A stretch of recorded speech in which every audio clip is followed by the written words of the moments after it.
بسم الله الرحمن الرحيم. الحمد لله رب العالمين حمد الشاكرين.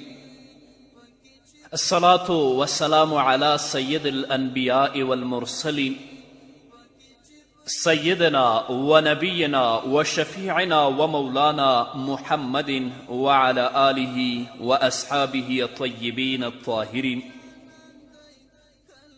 قدرمنو اوریدونکو د ژوند د لارې د خپرونې مینوالو، السلام علیکم ورحمت الله وبرکاته.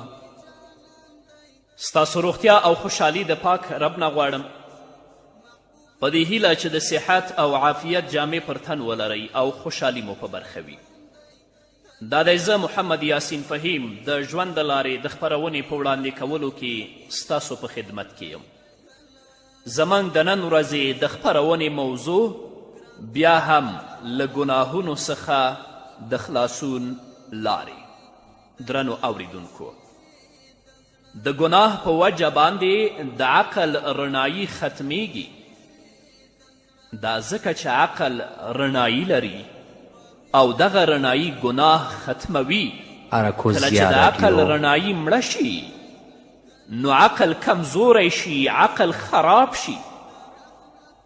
د سلفو یو عالم لیکي هیڅوک ګناه نه کوي مګر دا چې په دغه وخت کې عقل غائبیږي، ځکه که عقل یې په دغه وخت کې حاضر وای نو دی به یې له ګناه څخه منع کړی وای.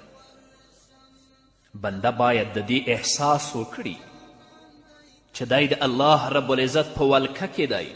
که دی ګناه وکړي د هغې په وجه به د دنیا او آخرت هغه ګټه او خوشحالي له لاسه ورکړي کومه چې د ګناه د هغه لږ او ظاهري خوند څخه څو چنده زیاته ده. نو آیا عاقل انسان او روغ زړه لرونکی بنده به داسې وکړي؟ همدارنګه د ګناه په وجه باندې په زړه باندې مهر لګیږي. دا 11 نقصان دی. کله چې د یو چا بدي او ګناه زیاته شي نو د هغه په زړه باندې مهر ولګولی شي او له غافلینو څخه وګرځي. ځینې مفسرینو د الله رب العزت د دې وینا په تفسیر کې کلا بل ران علی قلوبهم ما کانوا یکسبون، د دې آیت په تفسیر کې لیکلی دی چې له دې څخه مراد ګناه پسې وروسته بله ګناه کول دي، تر دې چې زړه یې ړوند شي. او ځینې علماو لیکلی دي کله چې د نافرمانه انسانانو ګناهونه زیات شي نو له زړونو یې راچاپیره شي. الله دې په موږ باندې رحم وکړي. الله رب العزت دې زموږ خویندې او ورونه د ګناهونو نه وژغوري. هغوی ته دې الله رب العزت د نیکو اعمالو توفیق ورکړي. 12 د لعنت مستحق ګرځېده. ځینې داسې ګناهونه دي که چیرې بنده مرتکب شي نو د الله او د هغه د رسول صلی الله علیه وسلم له لعنت لاندې به راشي.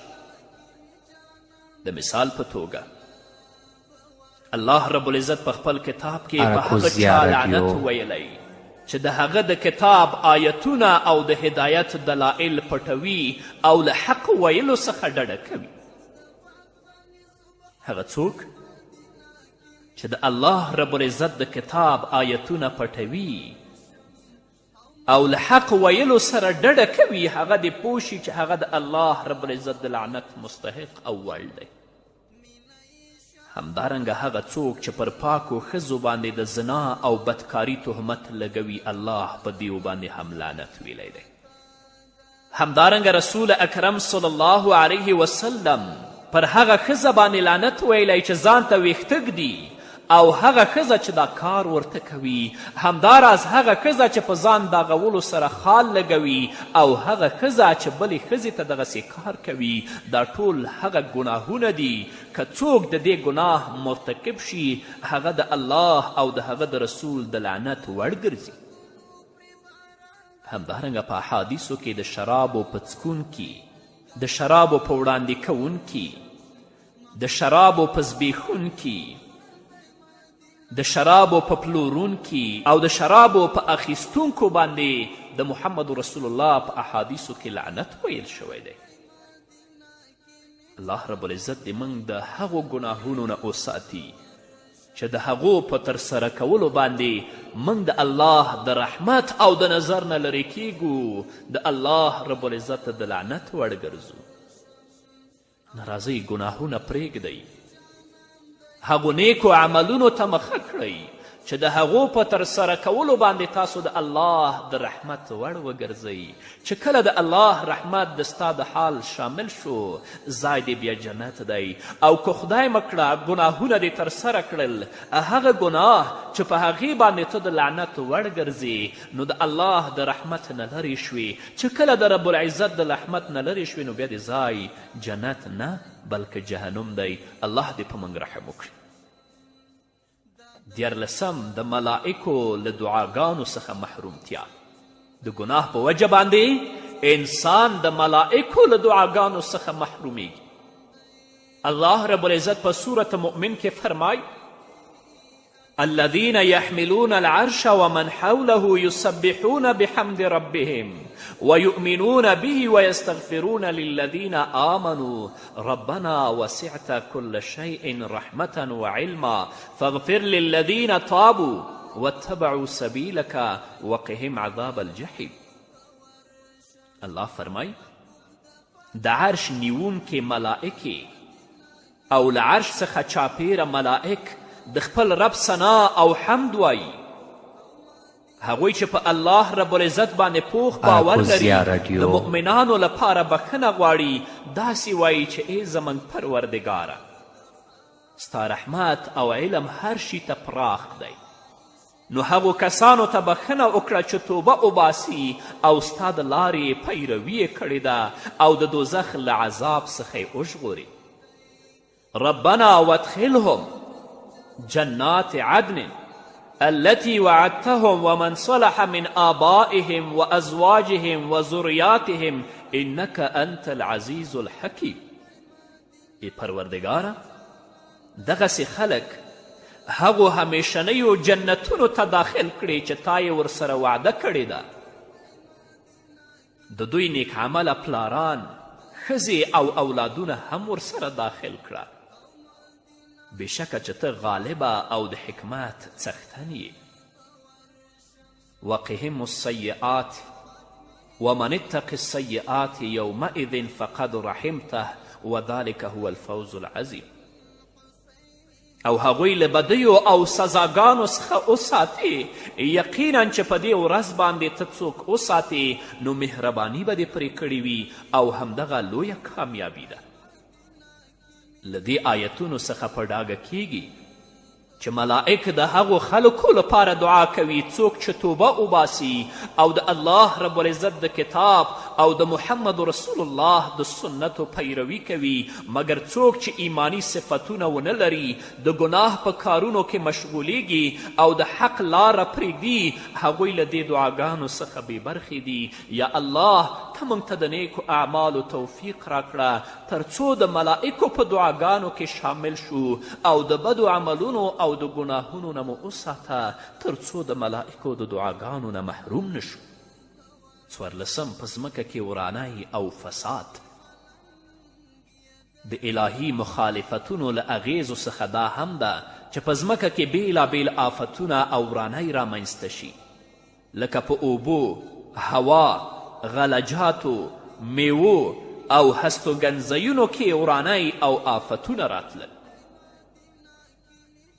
الله رب العزت په سورة روم کې 41 آیت کې فرمای: ظهر الفساد في البر والبحر بما كسبت أيدي الناس ليذيقهم بعض الذي عملوا لعلهم يرجعون. په سبب د هغو ګناهونو چې د خلکو لاسونو کړي دي، په وچه او لمده کې ورانۍ او آفتونه را څرګند شول. د دې لپاره چې الله دې خلکو ته د خپلو ځینو هغو عملونو سزا ورکړي چې کړي یې دي، ښاییږي چې دوی خپل پالونکي او خپل رب ته رجوع وکړي. امام مجاهد رحمه الله فرمای: کله چې ظالم سړی حاکم مقرر شي، د تیری او فساد او ظلم کولو هڅې پیل کړي، نو له دې عمله الله رب العزت باران بند کړي. او په سلفو کې یو بل عالم لیکي: هر کله چې تاسې کومه ګناه وکړئ، نو الله رب العزت د خپل قدرت او حکمت له مخې پر تاسې باندې عذاب راولیږي او سزا درکړي. په ځمکه کې د ګناهونو بدې اغیزې دا دي چې زلزلې وشي، فصلونه او میوې بې برکته شي، ځکه چې ګناه نحوست او سپیروالی لري. کله چې محمد رسول الله صلی الله علیه وسلم د سمودیانو په سیمه باندې تیریدلو، نو محمد رسول الله صلی الله علیه وسلم صحابه کرام د هغوی له ګودر څخه د اوبو له راخیستلو څخه منع کړل، او چا چې د هغه ګودر په اوبو باندې اوړه خیشته کړي ول او لامده کړي ول، محمد رسول الله ورته امر وکړه چې هغه اوړه تاسو مه پخوئ، هغه اوښانو ته واچوئ. هغوی ته رسول الله ځکه دا امر وکړه چې د هغه ځای په اوبو کې د سمودیانو د تباه شوي قوم د ګناهونو سپیرتوب او بدوالی موجود و. د روزي پراخي او په میوو او غلجاتو کې برکت راتلل، خو هغه مهال وي چې کله په ټولنه کې د عدل نظام قائم شي، نیکي خپرې شي. امام احمد رحمه الله په خپل مسند کې د یو حدیث په ضمن کې یادونه کړې چې د بنو امیه د خلافت په زمانه کې د حکومت په خزانه او ګدام کې غنم وموندل شول. دغه غنم د کجورې د زړې په اندازه غټ و، په یو کڅوړه کې ساتل شوي و او داسې لیک ورسره موجود و، دا هغه څه دي چې د عدل په زمانه کې رازرغونه کېدل. او کله چې له ظالمانو، بدکارانو او خائنانو څخه ځمکه پاکه شي، نو الله رب العزت به خپلو بندگانو ته یو بنده راولیږي چې هغه امام مهدي دی، تر څو ځمکه له عدل څخه داسې ډکه کړي لکه څرنګه چې له هغه مخکې په ظلم او تیري سره ډکه شوې وه. هغه به د رسول الله له نسب څخه وي. همداراز له هغه وروسته به د عیسی علیه السلام د راتګ په زمانه کې هم ځمکه خپل برکتونه او ګټې رابرسیره کړي او داسې به وګرځي لکه څرنګه چې مخکې له ګناهونو پاکه وه. دغه مهال به یو ټولګی خلک له یو انار څخه خوراک کوي او هغه به ورته بس کیږي او کافي کیږي به. د لنګې اوښې شیدې به یوې لویې ډلې ته کفایت کوي. په ځمکه کې به داسې برکتونه ځکه را پیدا کیږي چې دغه مهال به له ګناهونو، شرک او کفر څخه پاک کوي. او که خدای مکړه ظلم، وحشت، ګناهونه او شرک وي، هلته بیا برکت نه وي. الله دې موږ د ګناهونو نه وژغوري او خویندو او وروڼو ټولو ته دې د نیکو اعمالو توفیق ورکړي. په همدې هیله درنو اوریدونکو نور به م واورو، خو د یوې دمې نه وروسته. قدرمنو اوریدونکو، بیا هم زموږ سلامونه ومنئ. 15 د غیرت اور مړ کېدل. ګناه د انسان په زړه کې د غیرت هغه اور مړ کوي کوم چې د ژوند او سمون لپاره د بدن د حرارت او تودوخي حیثیت لري.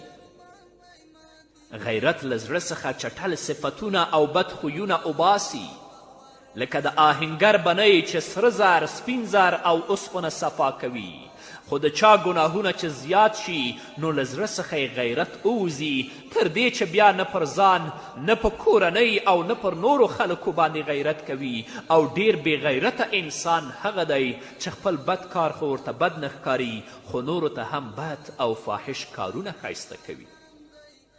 نو زما پیغام ورونو او خویندو ته دا دی، که غواړئ چې په دنیا کې د غیرت او د عزت ژوند تیر کړئ، د الله د حکمونو پابند شئ، ځان د ګناهونو نه وساتئ.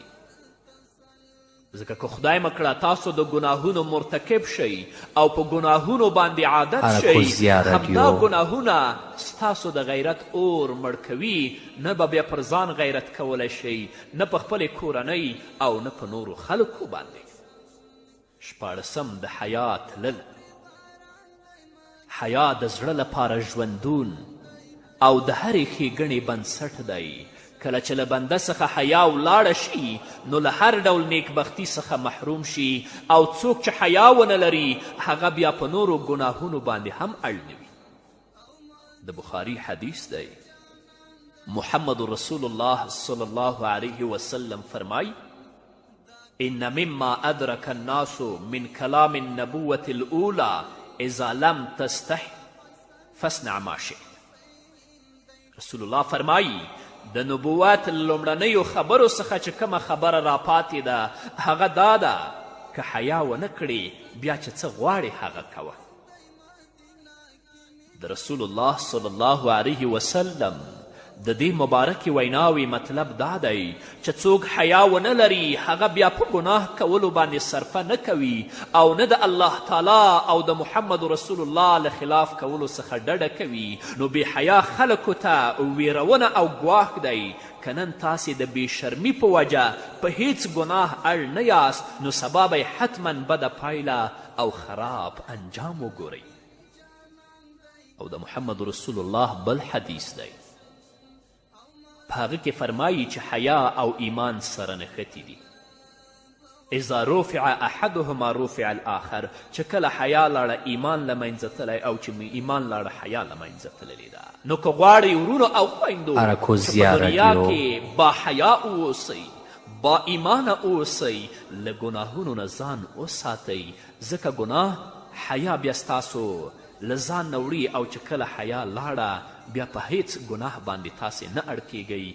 الله دې د حیا پرده زموږ د ورونو او د خویندو له سره نه پورته کوي.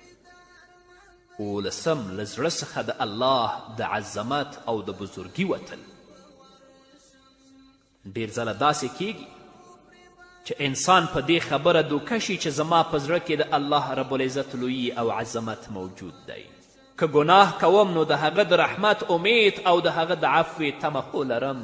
خو د انسان دغسې تصور هسې دوکه ده. که ستا په زړه کې د الله عظمت او لویي موجود وی نو د هغه د احکامو درناوی به دې کړی وی. کله چې د بنده په زړه کې د الله د لویي او د عظمت احساس ختم او یا کمزوری شي نو د هغه احکام ماتول ورته سپک او آسان وګرځي چې په دې سره الله رب العزت ذلیل او سپک کړي. نو کله چې الله رب العزت هغه سپک کړي بیا به څوک وي چې هغه ته عزت ورکړي. الله په صورت حج کې فرمایي ومن یهن الله فما له من مکرم. الله رب العزت چې څوک سپک کړي نو بیا هغه ته بل څوک عزت ورکوونکی نشته دی. اتلسم د پالونکي او د خپل رب هیرونه.